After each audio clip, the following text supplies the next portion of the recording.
Hello and welcome.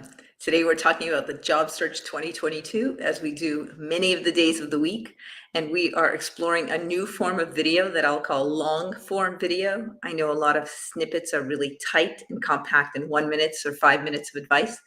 This isn't that, not because the advice isn't crisp, but because this is a back and forth. This is an interactive interaction between you and me, and we're going to explore your questions, your thoughts, your things that are important to you. So we're going to start. Here's the whole agenda. This is going to be between now for the next almost 2 hours. We'll be on live. You can message me. There are lots of ways to reach out to me. You can message me on LinkedIn. That's the simplest. You can direct message me on LinkedIn. You can message this live stream, and you can text me if you have my text number. So lots of ways to get in touch with me. I will monitor all those ways.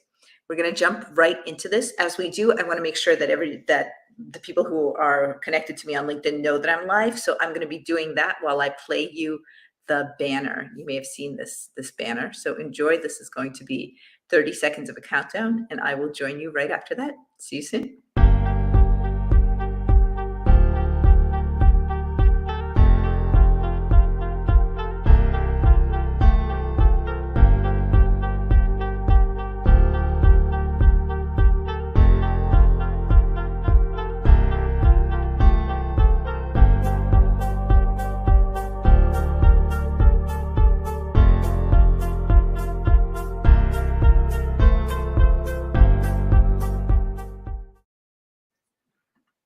Welcome back.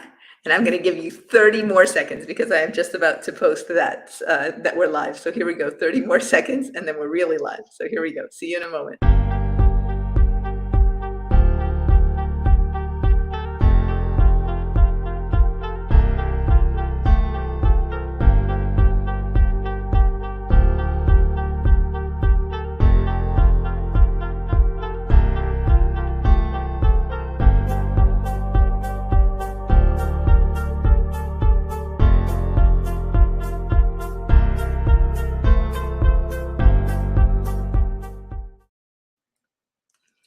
Hello, welcome to our live program. We're here with you today in a big way talking about these topics, and we are doing the long form for this Job Search 2022. What I mean by long form, meaning you and I can interact. I can spot coach you. You can send me the information that you want to be spot coached on to direct message. You can get on with me live. So lots of different ways to interact specifically about your resume, your job search, what you're looking for.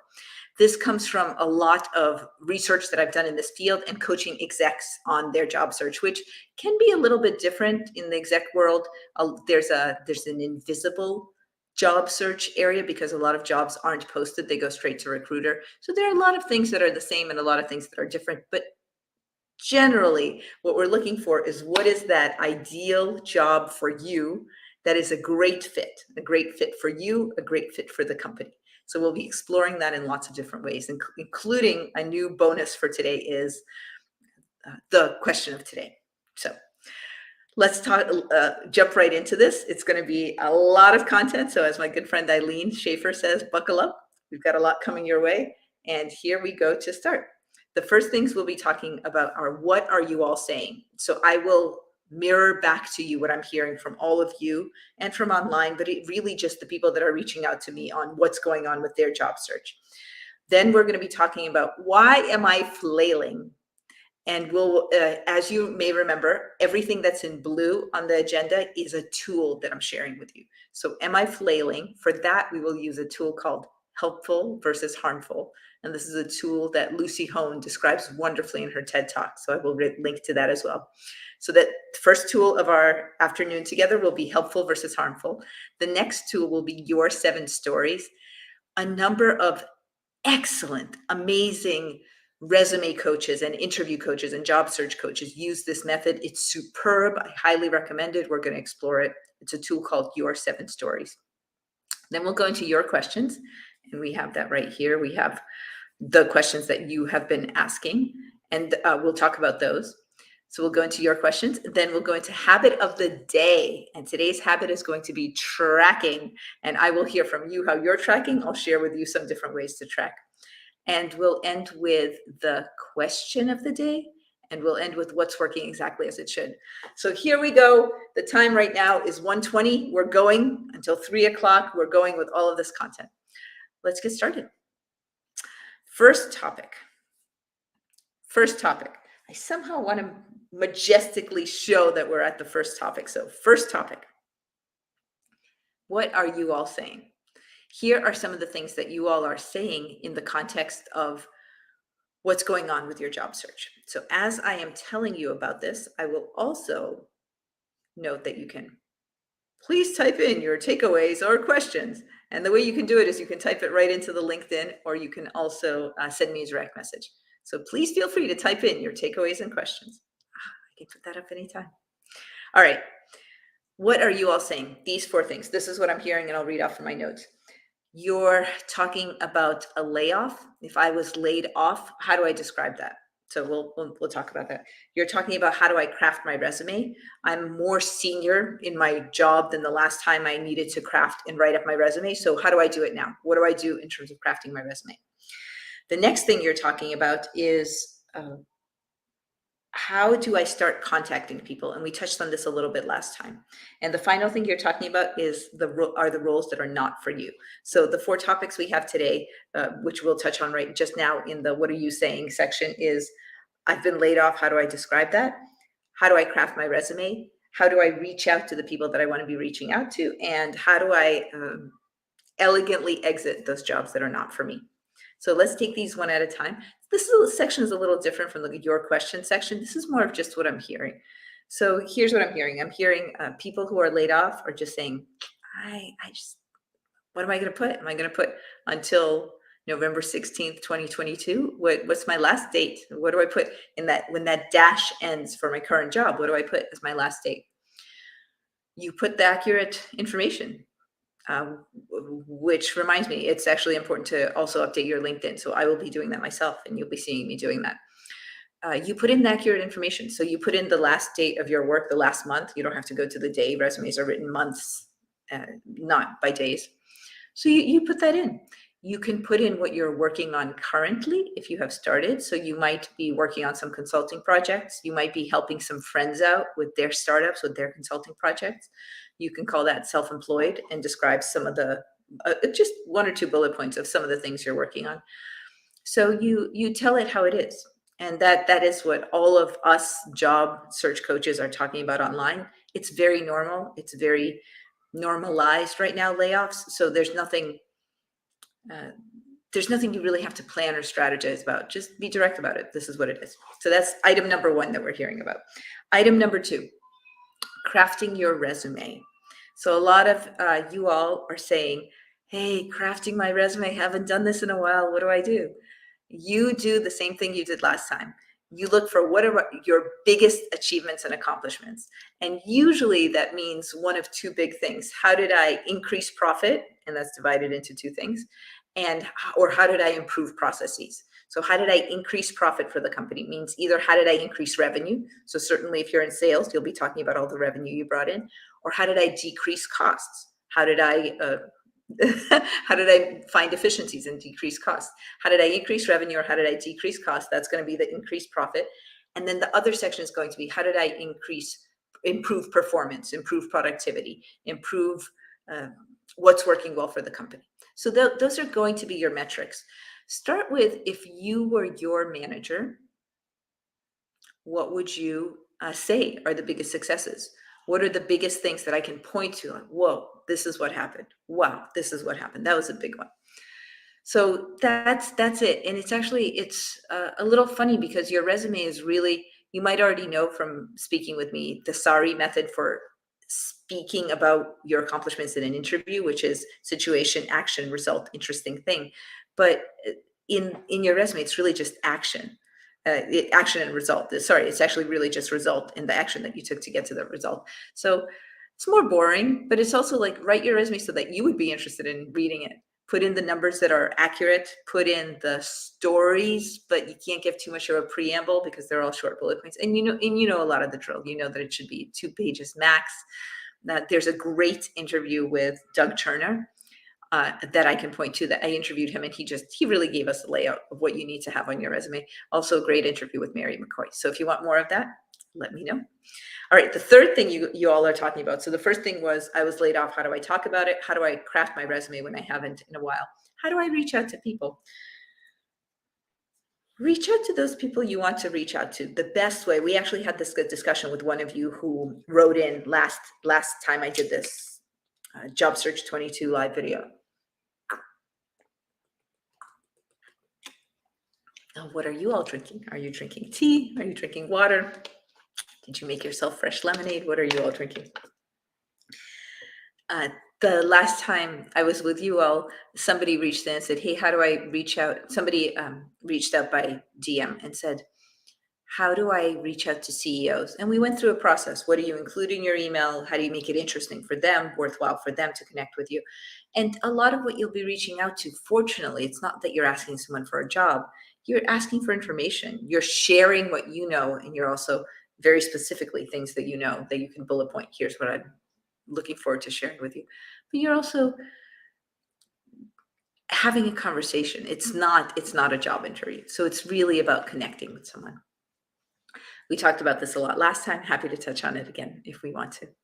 Next, that's contacting people. And the last thing that I'm hearing from you all that's going on in your job search and in your, I would just say in your pause as you start to job search, because a lot of these layoffs are recent, really recent.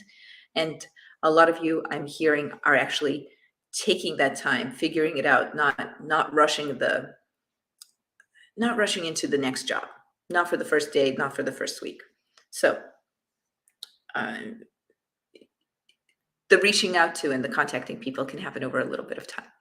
Okay, and the fourth thing you all are talking about is the not for me section. So this is really interesting. Some of you had already started reaching out to companies. Some of you have been having job interviews. And what I'm hearing you say is, okay, I've learned enough about this company. It's not for me, whatever that reason is. And I just have to say to you in a big way, kudos. How great is that, right? How great is that you've explored enough, or you've had a conversation with a person or two at the company, and you hit what we talked about last time. This is not what I want. This is not what I wish for in a future job, or this doesn't fit my boundaries. One of those three isn't quite there. And sometimes you may not be able to verbalize it that clearly, but you'll know, hey, this isn't quite working out. Okay. So those are the things that we're hearing about these days. If I'm laid off, how do I describe it? How do I start crafting my resume when I haven't for years? How do I reach out to people, which we talked about more in an earlier section, and I'm happy to point back to that or to revisit it. And what if a job is not for me? And if it's not, just be honest, speak to them and say, hey, I've thought about it. I'm noticing that it's not for me. You don't have to give all the comments of why it's not for you. You can, if you feel that it's helpful, but also if it's not for you, it's already not for you. Just that information is enough to share and be direct about. All right, you all ready? So we talked about things that you are saying, and now we're on the section of am I flailing with the tool of helpful versus harmful. So topic 2, and this is my visual description that we're moving on to topic 2. Topic 2, am I flailing? I didn't bring this up because it hasn't come up recently this week, but a number of you are saying, am I flailing in this job search? No, you're not flailing. You're not flailing because you're here listening to me, which means that you're putting these things into the back of your head. You're using from this whatever is useful for you in the moment at the time, and you're moving on and doing other things that are useful for you. So no, you're already addressing things. You're exploring things. No, you're not flailing. How do I know this? Because if you're listening to me, you're already exploring things about your job. You're not flailing, but it can feel like flailing. This is a long process. It can be a 5-month process to find a job. There aren't a lot of immediate feedback loops. There aren't a lot of necessarily positive feedback loops like, oh, you did great here. Oh, you answered that question in a super way. There aren't those loops. So you need to explore for yourself and grow on your own. To that point, There's something that I shared with you, 3 things that researchers have found makes people really excited about their job, about their work. And my challenge to you right now is how can you make these same 3 things exciting to you about your job search?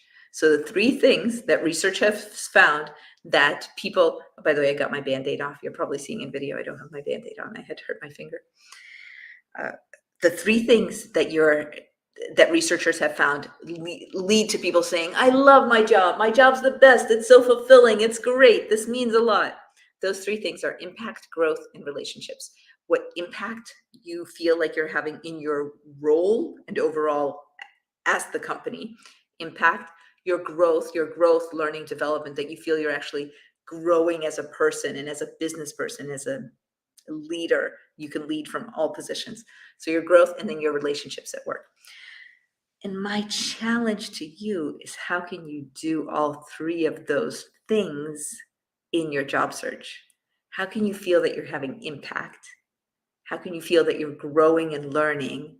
Whether it's even a section of part of a job description and you think, oh, I should read up more on that. I should learn more about that. I should join an online forum and see a little more about what the latest topics on that are. And how are you exploring relationships? And that could be in the context of contacting people that are important to you. So that is my dad has been teaching my kids math in our homeschooling.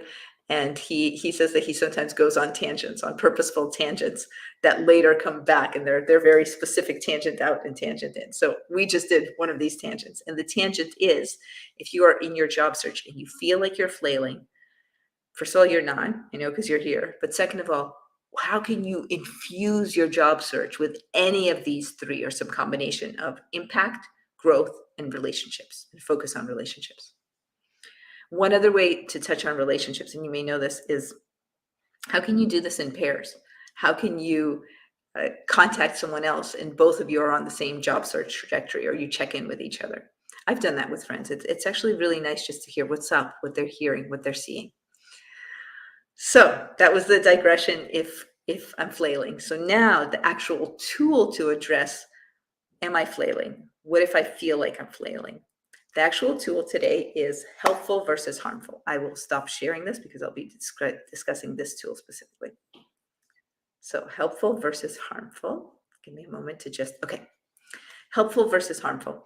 If you are let's start again. If you are in a mindset in which you actually imagine or feel like, am I flailing at this? Am I not doing amazing at this? What should I be doing more of? How can I get more productive at this? If you're actually thinking, am I flailing? Lucy Hone reminds us of a wonderful tool from psychology. She has done a TED Talk on resilience and given 3 critical aspects of resilience. And her first one is, I think she gave 3, maybe she gave 5. Her first aspect is helpful versus harmful. Am I flailing? Is that question helpful to you? Or could that question be harmful to you? When I heard Lucy give this talk, and she gives poignant is an understatement. She gives an intense, deep, and painful example of a question that people asked her and that she wondered whether she should be asking herself.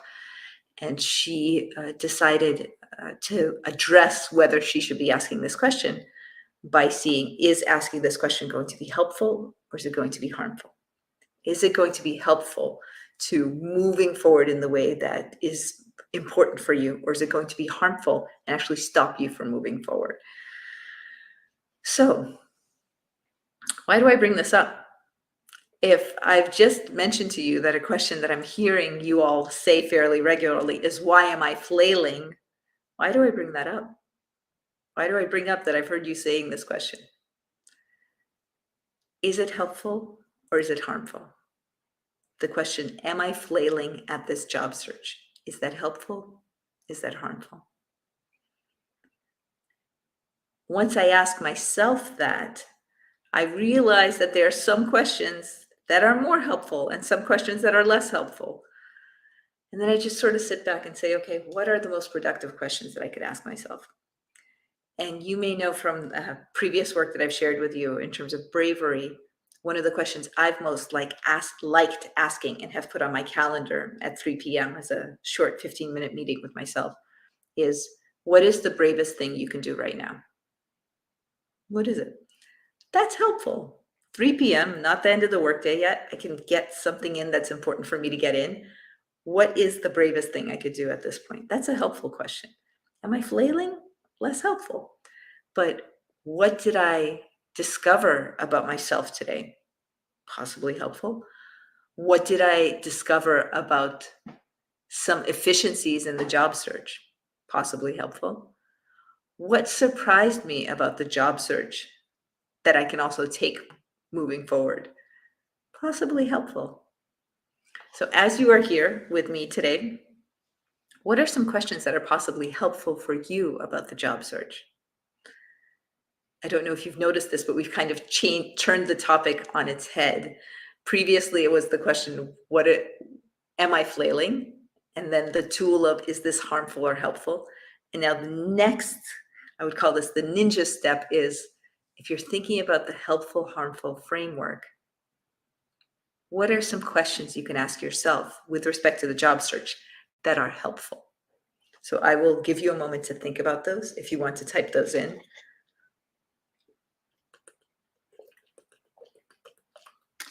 What are some questions that you are thinking about that could be helpful?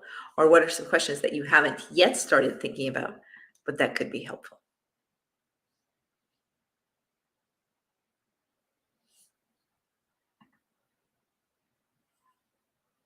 I'll let you think about it as we move on to the next section.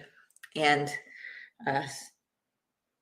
yeah, I was going to say, since this is live, I'll just share that sometimes I get DMs about people just saying like, hey, this is what's going on. I'm doing more of a job search. I'm doing less of a job search. I'm sitting back. And so keep them coming. Keep this information coming. We'll address it in the question section a little bit later. Okay, let's keep playing. So what have we done so far? We did what you all are saying, and I touched on 4 themes that I'm hearing from you all. Now we've come to, am I flailing? Because that's a question that has come up. Am I not doing well in this job search? And the tool that I shared with you is it helpful or harmful? Is the question that I'm asking myself helpful or harmful?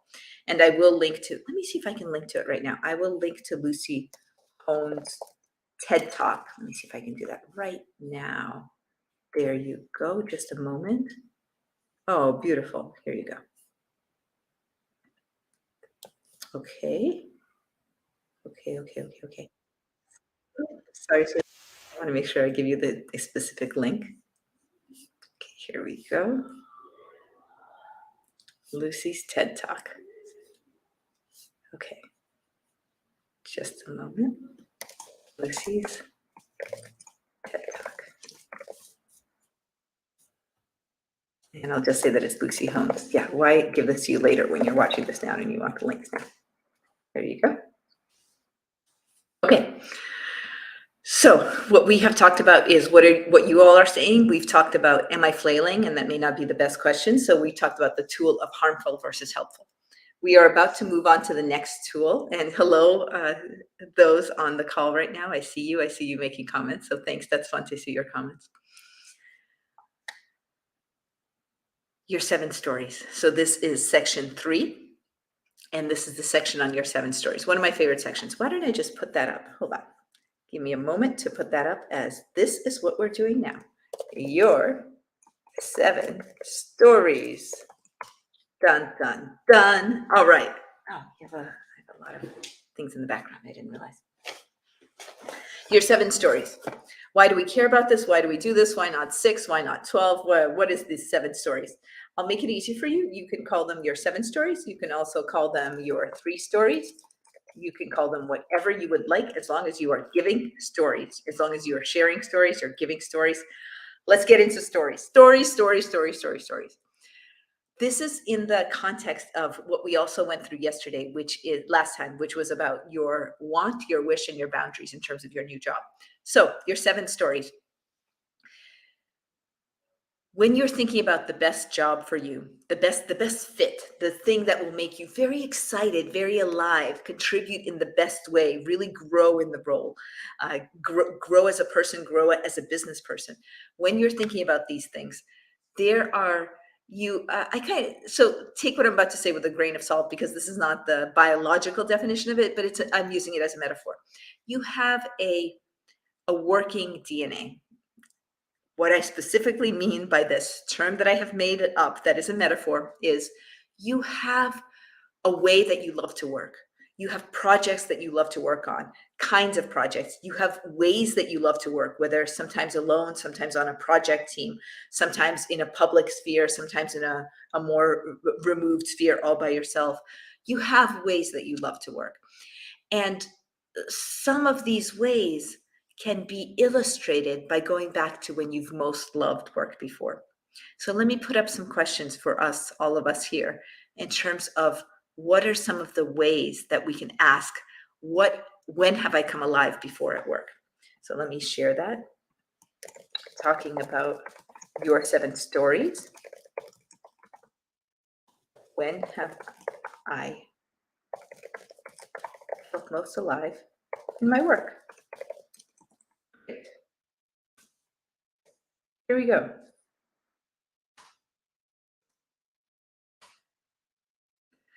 So let's do it. When have you felt most alive in your work? I'm going to check my messages and I'm going to check the chat here. When have you felt most alive in your work? This may seem, in fact, I'd even suggest to broaden this a little bit. When have you felt most alive in your work? But also, when have you felt most alive in projects that you're running? So the beauty of this exercise of your 7 stories is you can go back as early as you want. You can go back to when you were 5 years old. You can go back to elementary, middle, high school. You can go back to situations in college, your first job out of college, your most recent job. So you could go back to anything that just, what jazzes you up. And it's going to be hard to get all 7 out. But what I mean, immediately, like, but let's start with one. So go back through all of your work and school, childhood, and just explore, when have you really felt this is big? I'm contributing in a big way. I'll share one of mine. For 7.5 years, I was the CEO of Silicon Valley Change Executive Coaching. I'm now the chair of that company. I'm removed, and Eileen Schaefer is an amazing CEO, and she's doing phenomenal things with the company and with the coaches and with the clients. I mean, just really deep, big changes, rich changes. When I had founded this company and when I was running Silicon Valley Change, one of the biggest projects we had is at a large technology company. We were brought in to coach several different big teams. So by a big team, I mean a 30+ person team. And these were strategically important teams at the company. We got our group of coaches together, so a small number of coaches, to coach these, let's say 30 people, just for a round number. And our coaches met regularly to discuss what was going on. So what I am most proud of is that we could start to see changes in how the team was moving overall, the team that we were coaching. And we got that because I would be in constant touch with the leader of the team and just asking and finding out, what are your folks telling you about what they're experimenting with in the coaching?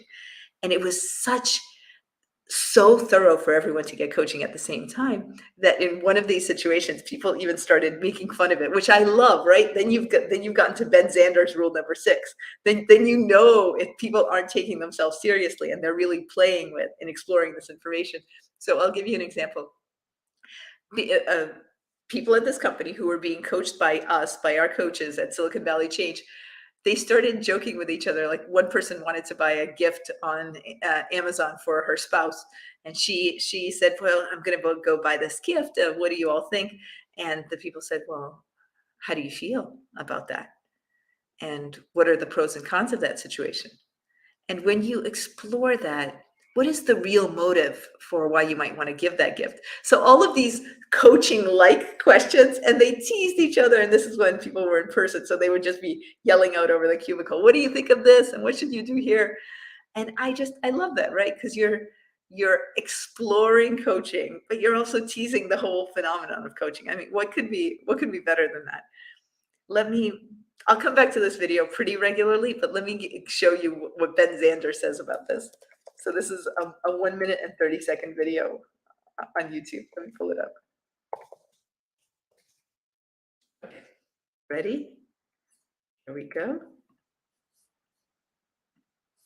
Okay, here we go.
I'm a big fan of I'm a big fan of Ben Zander. All of his TEDx, all of his talks. I'm not even sure they're TEDx talks, but he's the best. So this is what he says about rule number 6. Why am I sharing this with you? I'm sharing this with you because part of your 7 stories is not taking yourself so seriously. And it's literally, what is it that I care about? What is it that comes out? So for us, for me, one of the biggest reasons that I'm so proud of this situation in which we were coaching a number of leaders is they started teasing themselves about it. That is my metric. We have lots of metrics for that engagement on how I believe it was something like they hit their, they made improvements on their biggest business problem by 62%. So we have lots and lots of metrics there. But the one that stands out to me is it became their vernacular, it became their jargon. They started joking about it. Let's say the questions they were asking were phenomenal. Let's say the questions they were asking each other were silly. It doesn't matter. They were in the game. So that's one of the stories. Again, these stories are for you. And that was one of my stories. It doesn't mean you will share these stories, but the reason that you are asking, what has made me come most alive? What do I love? What was an experience that I felt completely engaged in? The reason you're asking yourself these questions is so that you know what your stories are. So that's one of my stories. What's one of your stories? What's one of your stories? What's a story that you want to ask yourself that you then get energized by? By the way, let me just drop the Ben Zander link because I want to make sure that I always give you the link that I want to make sure that I always give you the link that I'm talking about right to your information. So just so you have it. So give me just one moment to drop it in. There you go. I am dropping it in right now. Ben Zander. Oh, we got a lot of sound in our room, in our house. Lots and lots of sound. Here we go. And I can't find my own link. You know what? Let me give you a short break just so I can find the link. Just a moment. And then I'll be able to, okay, be back in 30 seconds.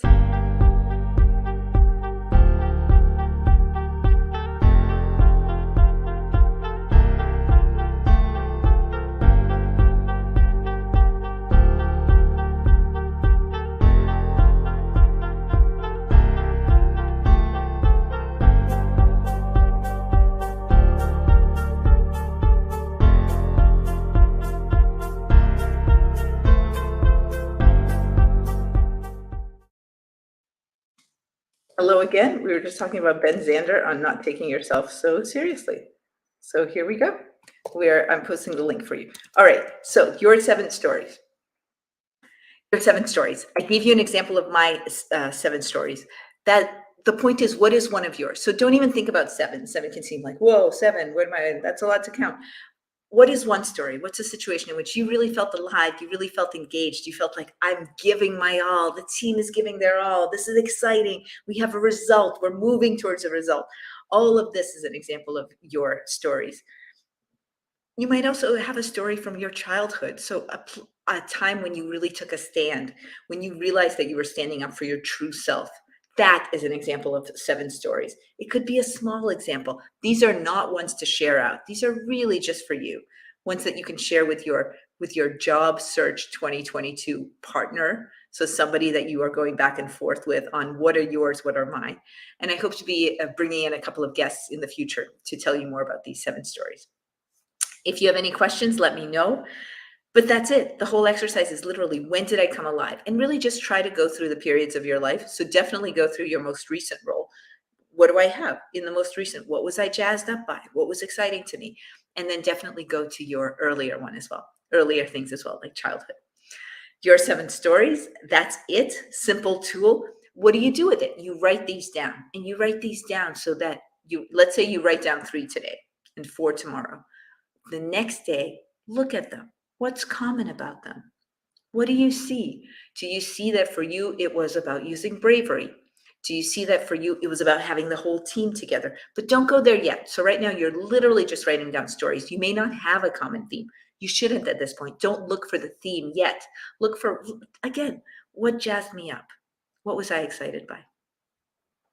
There we go. We have closed the loop on your 7 stories. And we are about to go to the next section of our agenda. Let's do it. So today we have discussed what you all are saying, and I shared 4 themes with you. We've talked about, am I flailing? And is that a helpful question or a harmful question? That is my own question to you is a very rhetorical question. Is that a helpful question or a harmful question?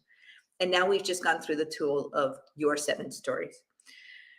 And the homework assignment for you is to write down 3 of your 7 stories today, write down 4 more tomorrow, again, not to be shared with anyone, but just what really makes you come alive, what makes you feel jazzed.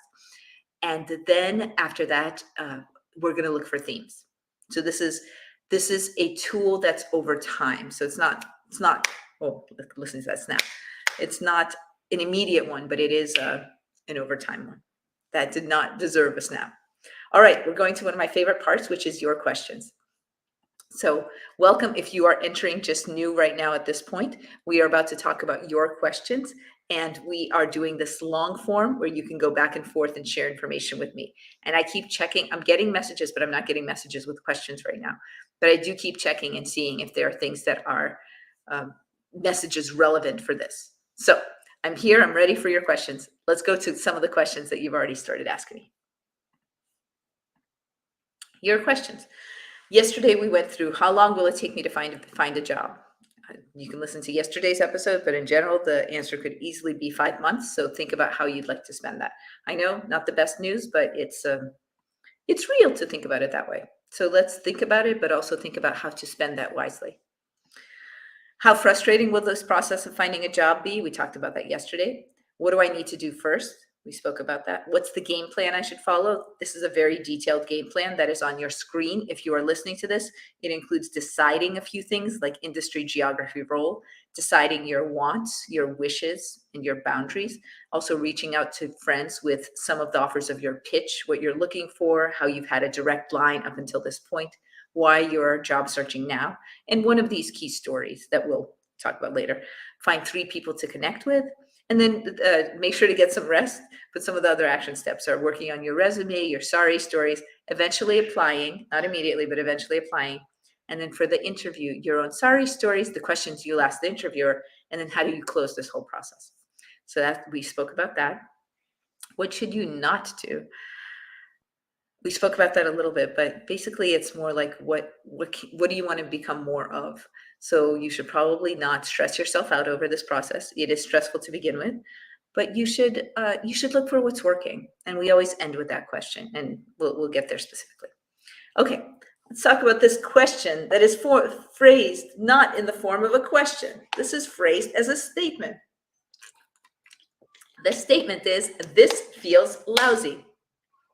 What this person was referring to is, this job search is not so much fun at this point.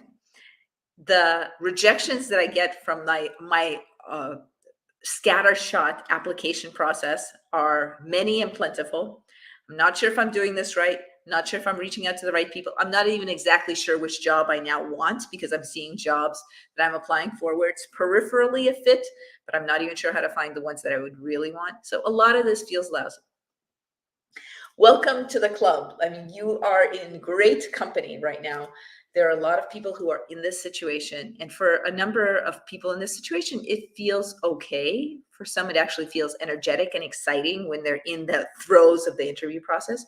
And for a number, it feels lousy. That's just part of life. It feels lousy.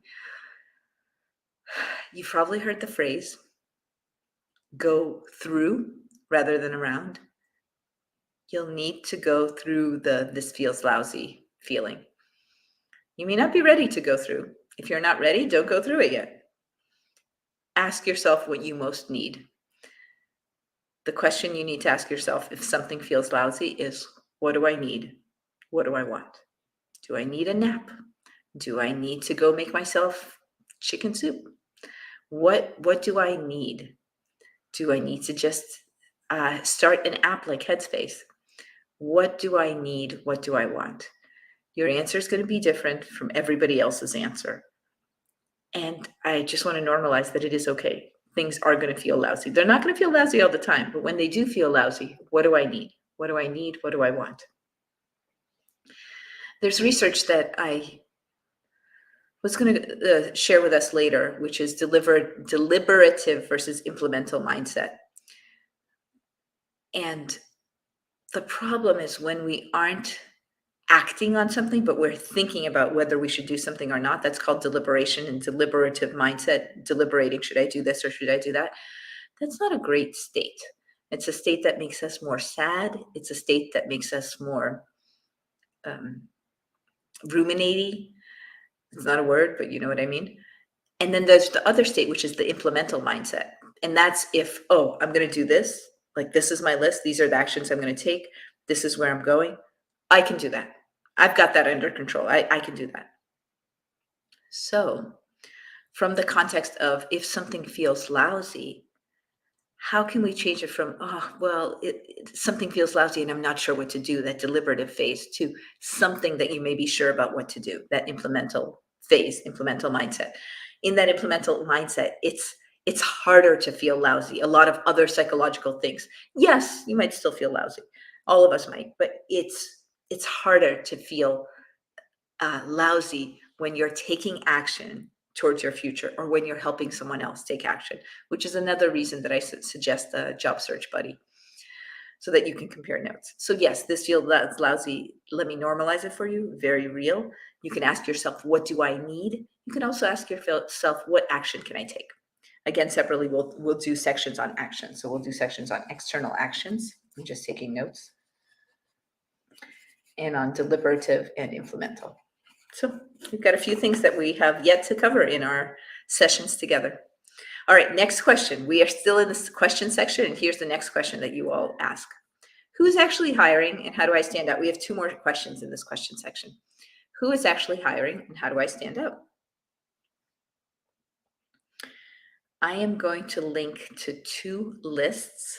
I don't have them at my fingertips, so I can't link to them right now, but I'm going to link to two lists of who is actually hiring, so that you have those and can explore your specific role there. And how do I stand out? Okay, so this is the fun one. Should actually have been two different questions. How do I stand out?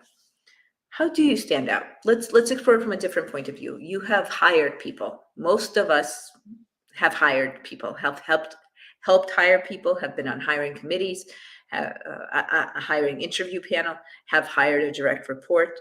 Some of us may not have, but we have helped, or we've talked to people about interviewing. How does someone stand out to you? Go ahead, let me know. How does someone stand out? I'll just share with you things that I've heard before from people. People stand out with their confidence. People stand out with their experience. I'll tell you how someone stood out to me. I interviewed and hired someone in the past year. Top person. I'd never known anything about them before, so they came in cold from the online application. They stood out because their resume, in I would say every single bullet point, at least in the top, in the most recent 2 jobs, maybe almost every single bullet point, the resume for every single or almost every single bullet point had numbers attached to it.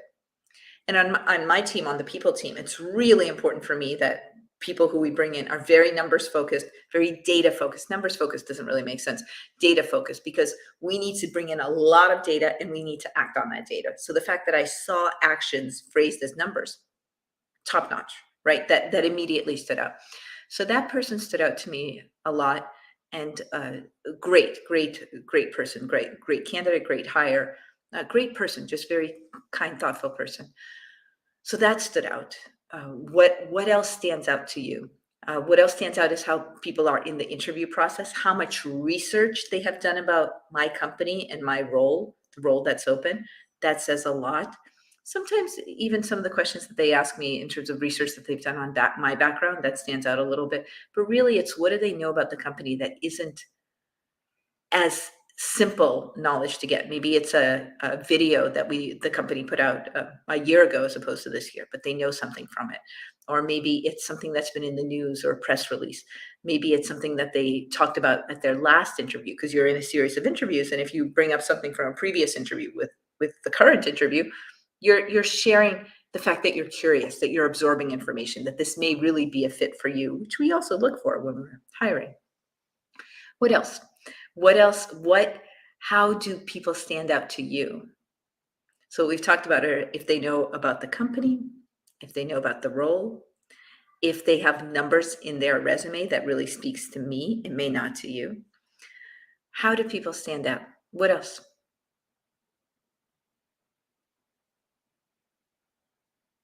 So those are some ways. Those are some ways. I'll tell you what does not stand out to me too great, but maybe other people are different.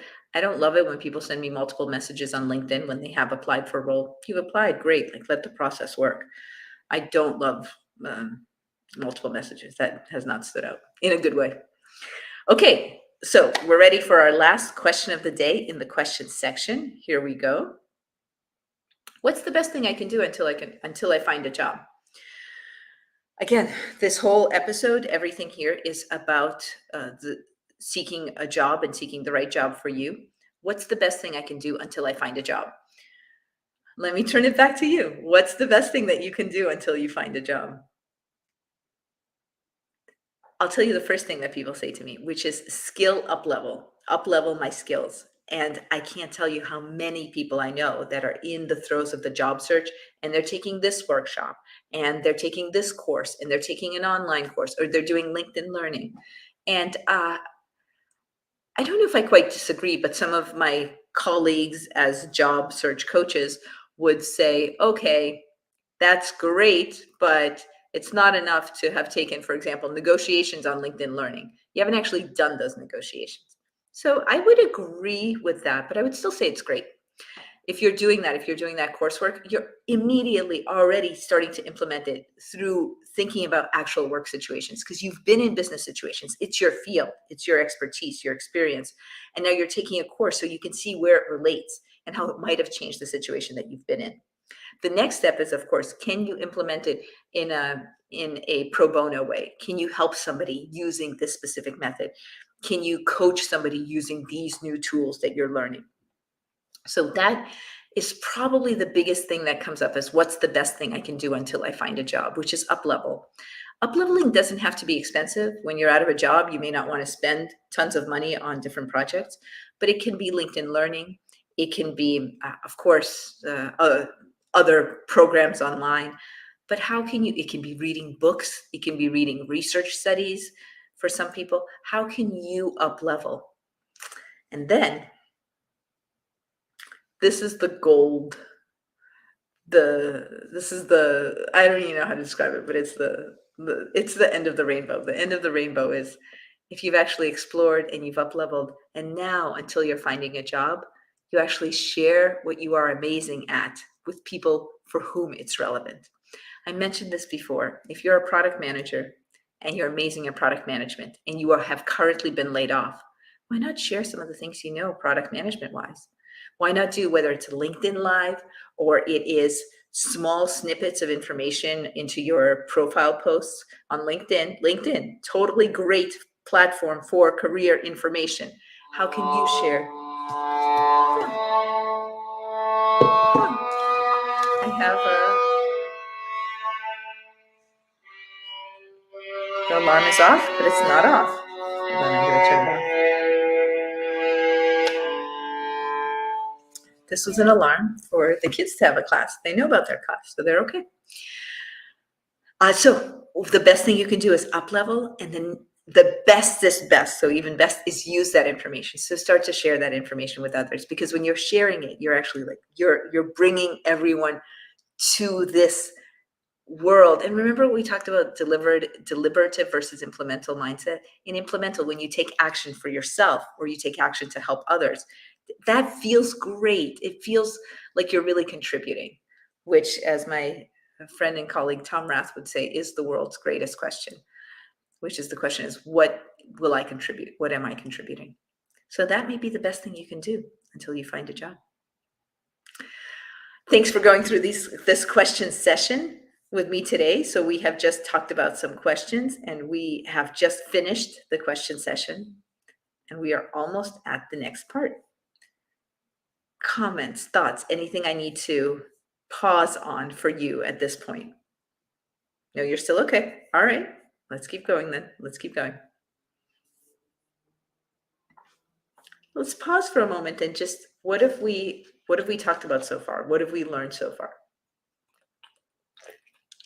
Because as I've talked about earlier, this is the long form video cast and podcast. This is the long form. So you're taking things in, but we also need to pause and process them. So this is our moment to pause and process. We talked about what you all are saying, and the things that I'm hearing you say are, how do I describe being laid off? We spoke about that at the beginning, at the top of the hour. How do I craft my resume when I haven't crafted a resume in a while? I've been at this company for a while. How do I start contacting people? And what if a job is not for me? And we talked about how to elegantly and gracefully decline without even necessarily sharing very much of what that fit wasn't for you. You can share some, but just know it, if it wasn't a fit, it wasn't. And that information may or may not be relevant. Then we talked about, so that was the first section, which is, what are you all saying? Then we talked about, am I flailing? Am I flailing? This is not great if I'm flailing. Am I flailing? And we talked about how that leads us to a tool called helpful versus harmful. And I cited Lucy Hohn's TEDx talk on resilience. Maybe there's a different question you should be asking instead of, am I flailing? Like, what did I accomplish today? Or what did I learn today? Or what did I learn about myself? Which is not even job search specific. There's someone I follow on LinkedIn, and he writes down every single day things that he has learned from the day. So that's a tracker sheet. We're going to talk about tracking later today. If you listen to Adam Grant interviewing Satya Nadella, he writes down every single day. I can't quite remember his 3 categories, but he said he got it from his dad too. And it's something like, what did I contribute the most today? Who are the people that I spoke to? And what is an idea that I had today? So something along those lines. But if you're tracking, then it doesn't go away from you. It stays. So that's along the lines of helpful and harmful. And one of the questions you could ask yourself is, what did I learn about myself today? What did you learn about yourself yesterday? Like, let's just, today or yesterday, but just pause for yourself for a moment. What did I learn about myself yesterday? I'm on this job search. I'm exploring. I don't know where it's going. What did I learn about myself yesterday? The next section we covered was your 7 stories. And I love this exercise. I think it's so deep, it's so wise. So we covered your 7 stories. And we will keep covering those, because that's a multi-day exercise, especially collating the themes from that in the future. Not now, not when you're just jotting them down. What jazzes me up, work-wise, life-wise? What are 7 stories of what jazzes me up? And then we just touched on your questions. That is what we have done so far. So today we're getting to the next 3 things are, what is the habit of the day, which we'll be tracking? What is the question of the day? And what's working exactly as it should today? So that will take us through the next hour. The habit of the day, tracking. Let's do it. Let's talk tracking. Let's be very, very direct and very clear about tracking. So tracking. Tracking, tracking, tracking, tracking. Tracking can be fun and tracking can be not fun. I'd like you to figure out how to make it fun for yourself. Let us put up here tracking. Habit, tracking. When I have worked with executives on tracking their job search, and just mind this, executives job search are usually very clandestine, and they're going on at the same time that executives are at their current roles, and there's very little that they want to be in the public. So they're tracking for themselves. It's not like they're doing a public tracking of it. What can you do in terms of tracking? Lots and lots of things. Google Sheet is the basic, it's the go-to, but it can be anything that you want. And what are you tracking? So there are different things you can track. Let me share with you some things that may be the most useful. You may want to track separately what roles you've applied for and which resume you used. You may have a resume that's focused on communications, and you may have a resume that's focused on people skills. So the name of the company, role, the job description, these are all different columns, and then the actual resume that you used. Very simple. So that's applications. You may have a record of whom you reached out to, people that you reached out to for certain specific jobs or informational interviews. You may have a record of people you interviewed with. I find that very valuable, and having notes from each of the interviews that you can reference when speaking to other people at the company. People have told me that's incredibly valuable, to be a little bit of like the bird that sat on all of these different parts of the beach and shared what they saw there as they're speaking with interviews, with ongoing interviews. So those are all the things that you may track. Remember when we went back to what question is helpful versus harmful? In this time when you are in a job search, maybe the only things you're tracking are not necessarily job search. Maybe it's also books you're reading that move you forward in your work. Maybe it's also business ideas you have. Maybe it's how did you help others during this time. But that's actually, in addition, you will find your way of tracking places that you apply to and what you're writing in your cover letter, if that's relevant for you. But what you may forget about is tracking the non-work things.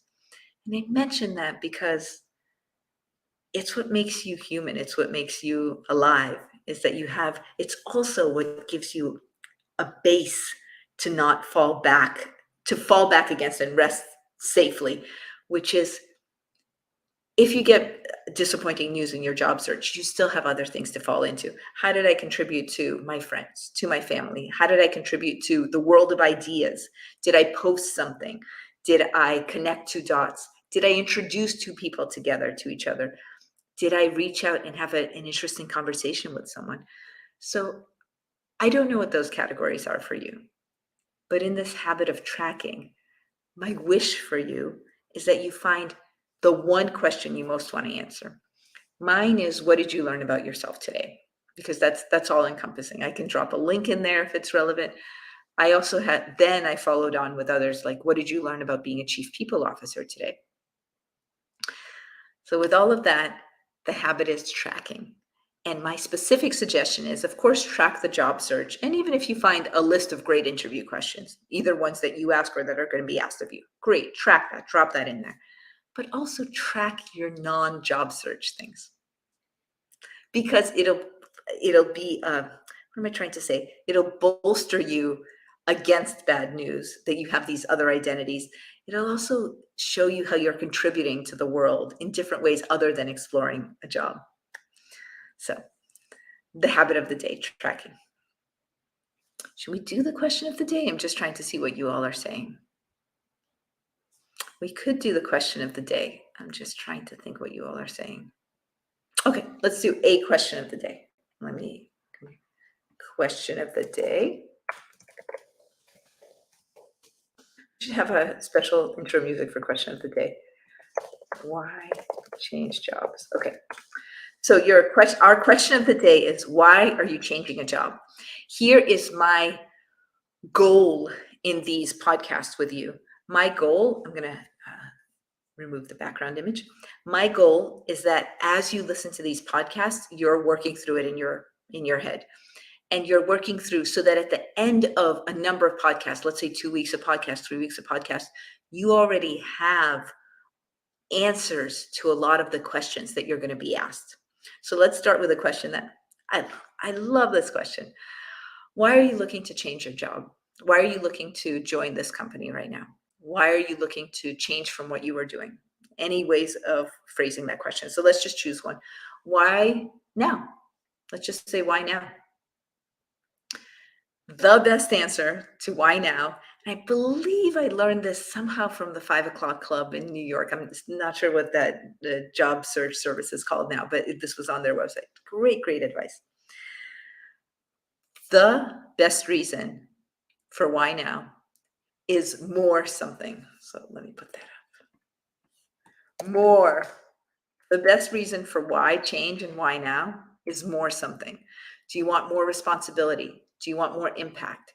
Do you want more of a global role or global responsibility? Do you want more? I'm just trying to think, what have I heard that's actually made an impact on me when people have said more broad? So in the people field, people might want to go more broad. People sometimes want to go more narrow. And all of these choices, they're very respectful choices. They're very respectable choices.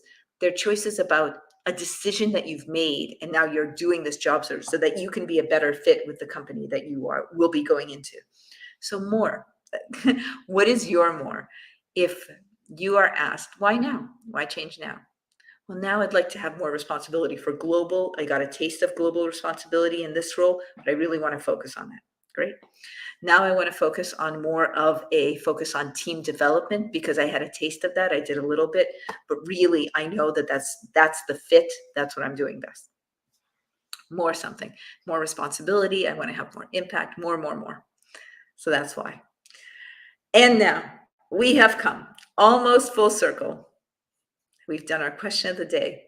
What we have explored today are what you all are saying. Am I flailing? And is that a helpful or harmful question? And what could be better? The tool of helpful versus harmful, the tool of your 7 stories.